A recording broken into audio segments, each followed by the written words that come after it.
जो बाली माफिया बर्तमान ये आतंक सृष्टि करम अंचल प्रथम तो आम साइकुल बजार पाखर बाक्तो बजार पर्यंत निहाती 8-10टा स्कूल पड़ी नोडाल स्कूल हाई स्कूल प्राइमरी माने एक भितर बुढ़ा बुढ़ी संख्या अधिका राति सारा कौन से लोक शोई पारना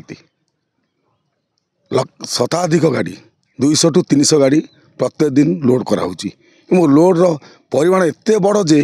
माने हिसाब बाहर कहार इलेक्ट्रिक तार सर्विस तार ना 70 टन 80 टन 60 टन लेखा माल जोटा रास्ता संभव नुहे रास्त 8-10 टन गला भाया कैपेसिटी सरकार तैयारी कर माने 70 टन 80 टन लेखा बाली लदा हो ये सब सरकार निर्देश क्रमे एवं खड़ी ऑफिसर मान जो अच्छा डिपार्टमेंट फुल संपत्ति देहर अच्छी से आसी गाड़ी मानू प्रोटेक्शन नहीं जाऊँगी पुलिस वाला भी साहय कर गाड़ी नापी ये बेआईन भाव माने बाली चालन कराऊँगी एना धन जीवन सब विपन्न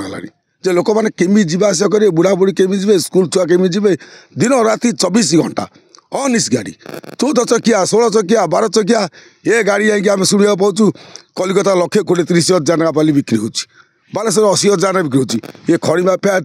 टा रोजगार करेंगे साधारण लोक जीवन यापन विपद है लोक मरवे